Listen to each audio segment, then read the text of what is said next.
नमस्ते दोस्तों, मैं आप सबका दिल से स्वागत करती हूँ। आप देख रहे हैं मेरा यूट्यूब चैनल पेंशन अलर्ट।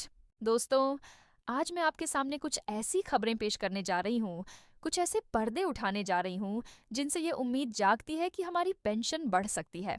तो आइए बात करते हैं उसी खबर की जिसका इंतजार 68 लाख से ज्यादा पेंशनर्स बड़ी बेसब्री से कर रहे हैं।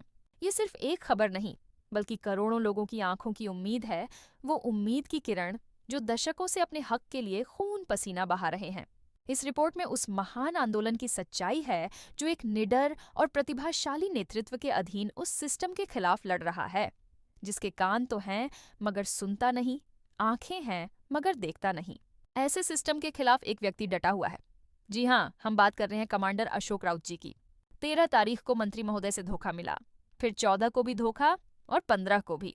इतनी सहनशीलता तो शायद ही किसी में हो जितनी अशोक राउत जी ने दिखाई। इतना सब कुछ होने के बावजूद हार नहीं मानी और आज 17-10-25 की शाम एक जूम मीटिंग बुलाई गई है जिसमें आगे की रणनीति तय की जाएगी। लिंक व्हाट्सएप ग्रुप में भेज दिया गया है, आप सब भी इसमें शामिल हो सकते हैं। दोस्तों, हमें हार नहीं माननी चाहिए। आज 17-10-25 को एनएससी टीम को कोई जबरदस्त विरोधी योजना बनानी चाहिए, चाहे रेल रोको हो या जेल भरो आंदोलन, ताकि सरकार सोचने पर मजबूर हो जाए। अब लड़ाई सिर्फ सड़कों तक सीमित नहीं रही, ये संसद तक पहुंच चुकी है और ज्यादातर सांसद ईपीएस 95 पेंशनर्स के साथ खड़े हैं। ऐसे में लोहा गर्म है, हथौड़ा मार देना चाहिए। प्रधानमंत्री के हालिया बयान ने उम्मीद और चिंता दोनों पैदा कर दी है।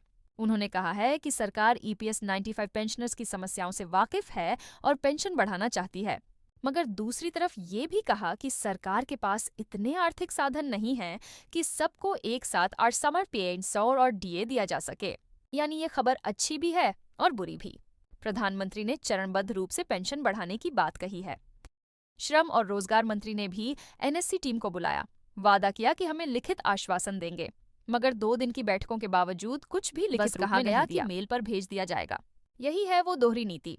एक तरफ कहते हैं कि हम पेंशनर्स के साथ हैं और दूसरी तरफ धोखा देते हैं। अब भला कैसे यकीन किया जाए? संसदीय समिति ने आदेश दिया है कि ईपीएस 95 योजना की समीक्षा 2025 के अंत तक पूरी की जाए। पहली बार एक निजी एजेंसी ये समीक्षा कर रही है, मगर अब तक रिपोर्ट नहीं आई। दोस्तों, अब सरकार पर भरोसा नहीं किया जा सकता। कोश्यारी समिति ने भी मजबूत सिफारिशें दी थीं, मगर सरकार ने उन्हें नजरअंदाज कर दिया।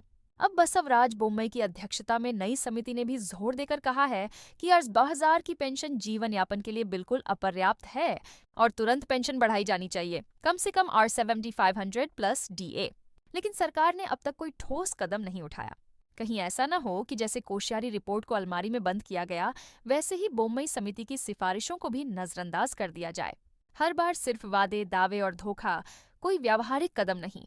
इसीलिए 17 अक्टूबर को एनएससी टीम ने जूम मीटिंग बुलाई है, ताकि सभी सदस्य अपनी राय दे सकें, अपने विचार और आगे के विरोध की रणनीतियां पेश कर सकें।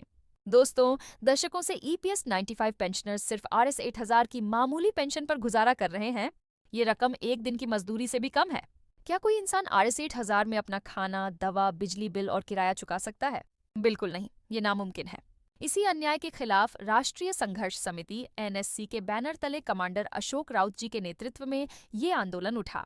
ये कोई मामूली विरोध नहीं, बल्कि उन लाखों बुजुर्गों की उम्मीद है जो सरकार से सम्मानजनक जीवन का अधिकार मांग रहे हैं। मगर सरकार हर बार धोखा देती है, वादे करती है मगर पूरे नहीं करती। इसी इंतजार में हजारों पेंशनर्स दुनिया से रुखसत हो गए, लेकिन सरकार ने कोई कदम नहीं उठाया। अब वक्त आ गया है आर या पार की लड़ाई का। अब वक्त है अपनी ताकत दिखाने का, एक बड़ा विरोध करने का, ताकि सरकार मजबूर हो जाए हमारी आवाज सुनने पर। दोस्तों, जब सरकार को समझ में आ जाएगा कि ये मांग जायज है, तो पेंशन में बढ़ोतरी हर हाल में होकर रहेगी। मिलते हैं अगले वीडियो में, तब तक के लिए नमस्ते दोस्तों।